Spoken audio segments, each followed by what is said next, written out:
Hi guys, Chris here with Super Savvy Travelers. Hey, Pete and I have been living in Italy for several years now, and there have been a lot of surprises along the way. Let's just say that. It's been a wild time. We've had wonderful experiences, but there's some things that I thought I'd point out to you that we never expected. Some we kind of did, but some were like total surprise. So I thought I'd give you a little heads up on some of the things that we found that are very different about living in Italy versus, say, visiting. So the first one has to do with clothing and the fact that closets, you don't see a lot of closets. When you go through all our property videos, you see not a lot of closets. There are armadios, and some are very big and very closet-like. Some are not. Some are small. And the bottom line is I kind of got used to a big walk-in closet, with a lot of space and a lot of shelves and everything else. Plenty of room for all your clothes. Well, living here, I haven't had a lot of room for a lot of different clothes. And it's been a bit of a challenge, taking out your winter clothes in summer, putting them somewhere else, and then bringing them back in winter and that kind of thing.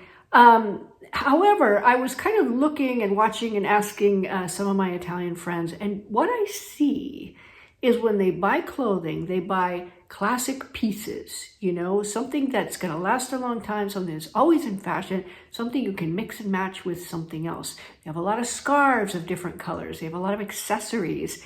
And so they can take the same jacket or the same top or something like that and make it look totally different. That's one of the things I've seen. Another thing is the shoes, okay? Every woman loves shoes. I'm sorry, even Italian, American, everybody loves shoes. Here they have a little thing called a scarpiera, and it's a little sort of a box, sort of a skinny, looks like a dresser, but it's very skinny. And what it is, it's little sort of drawers that pop out, and then you put all your shoes in them. So you have room for about maybe 8 pairs of shoes, 10 pairs of shoes, depending on the size of the scarpiera. But it fits tight against the wall, so it doesn't take up a lot of space. So that leaves you room in your closet or your armadio for all the rest of your goodies and things that you need, little storage boxes full of necklaces and whatnot. So I'm still getting used to that because I still have my stuff all over. They're stuffed in the armoire right now, and I really need to get that taken care of. But armadios and not walk-in closets, big difference. The second is driving a small economy car. I've always had sort of economy cars, but the economy cars here are very pickly cars. And, they're diesel. The ones I like are diesel because diesel, they just go forever on one tank of gas. And they're all manual transmission. Now, that doesn't bother me because I've driven a clutch just forever. I learned on a clutch, so it was not that big a deal. But for some people who never really got comfortable using a clutch and a manual transmission, it can be a bit of a thing. So just know that if you're coming to Italy and you're renting a car, you need to very much specify an automatic. They're not going to automatically give you one. It will default to a clutch and standard transmission. So make sure you know that. It'd be good to learn how to drive a stick and get really super comfortable with it, especially on hills and that sort of thing. Nowadays, they have the thing that stops you from rolling backwards when you're driving a clutch. They didn't used to have that, and it was a lot of stress and trickiness if you're trying to accelerate on a hill after having been stopped in San Francisco, for instance. It can be tricky, and luckily I got a lot of practice in San Francisco, but now they have that little brake thing that stops you, and then you can just take out from there. Driving a clutch is much easier than it used to be. Let's bring up different driving habits. One thing that I've noticed, okay, if you've been to Rome and Napoli and stuff, the driving habits there are completely different than what we're used to.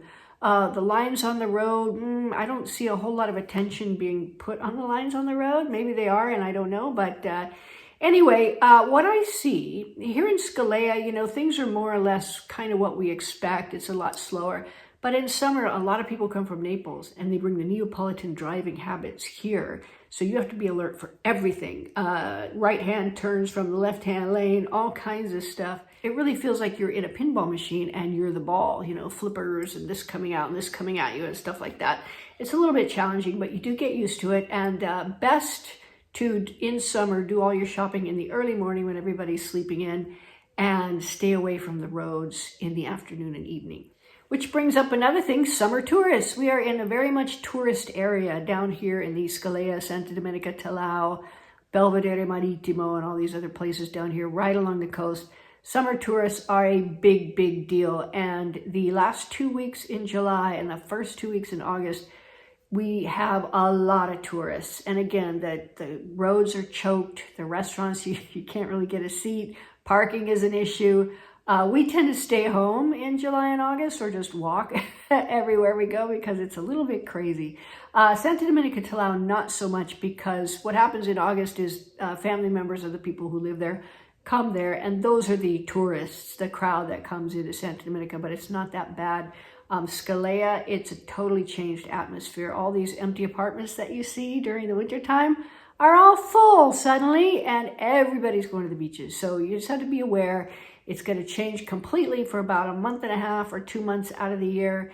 And then it goes back to being the wonderful place that we all know and love. So that's something to get used to. Here's another thing for all you people who are trying to learn Italian. I'm sorry, I'm going to throw a wrench into the works. Dialect and slang. Okay, so one thing I noticed where we are here, especially in Santa Dominica, they cut the ends off of every word and even the names. Antonello is Anto. Salvatore is Salvato. Maria is Mari. Those are the names, but then they cut the ends off of a bunch of words too. So if you're learning Italian, it can be a little confusing. In addition, they lapse into dialect. And I remember one time I was driving, I tell this story a lot because it's hilarious. It's really what I thought at the time. I was driving Antonello and this lady that we picked up, and we were going to the notaio because one of our clients was buying our house and blah, blah, blah. And they were talking.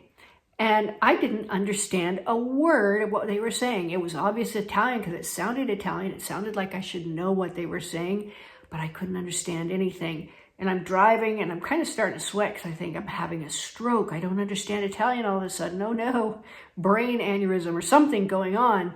And luckily when we got there, Antonello said, excuse me, we lapsed into dialect. And that's what that was. I was like, oh good, because I thought I had a brain issue right there or a stroke or something like that, and suddenly couldn't understand Italian. So be alert for that.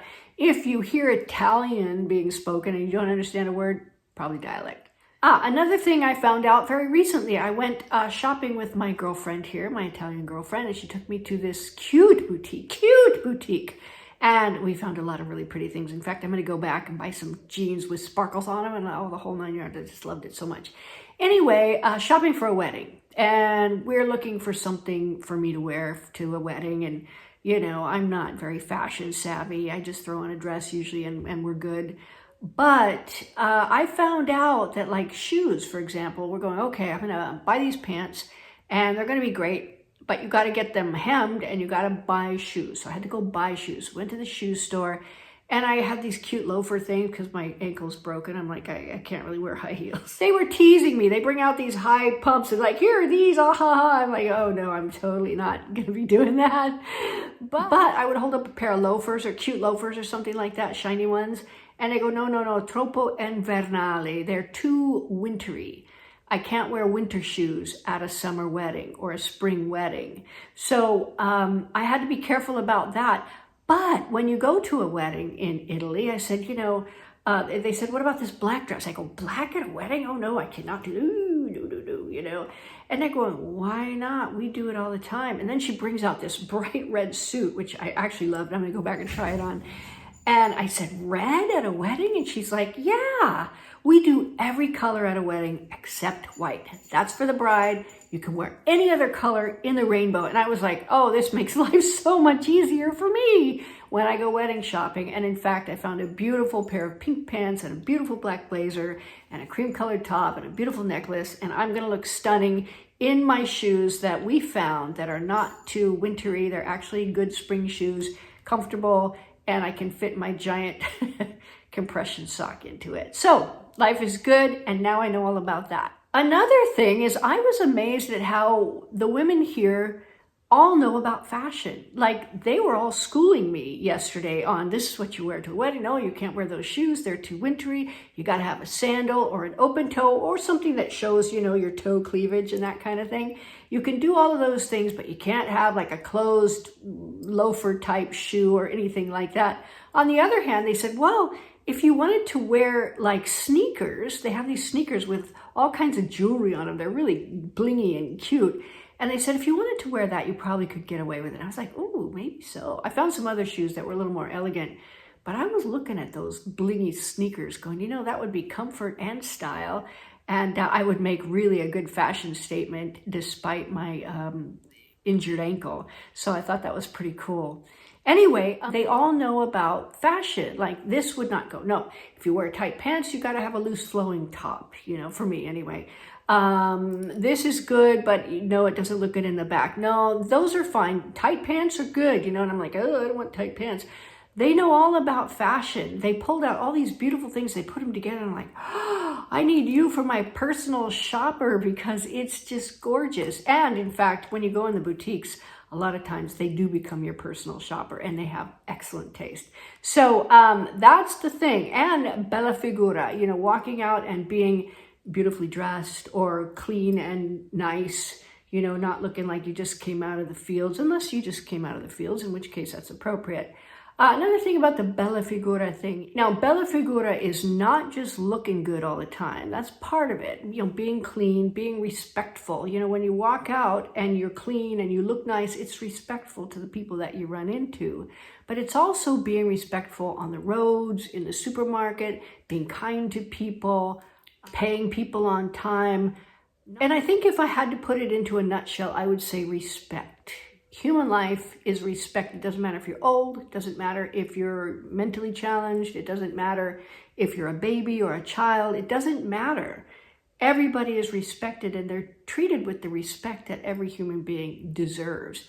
And that is a culture here, and I really, really like that. And I think that if we all kind of take that and move forward with it, this world would be totally healed. In any case, that's my little soapbox. But those were the things that really kind of caught my eye about living in Italy versus just visiting. I'm sure I'm going to come up with more, like the cheese aisle in the supermarket that's absolutely out of this world. I could go on for days about that.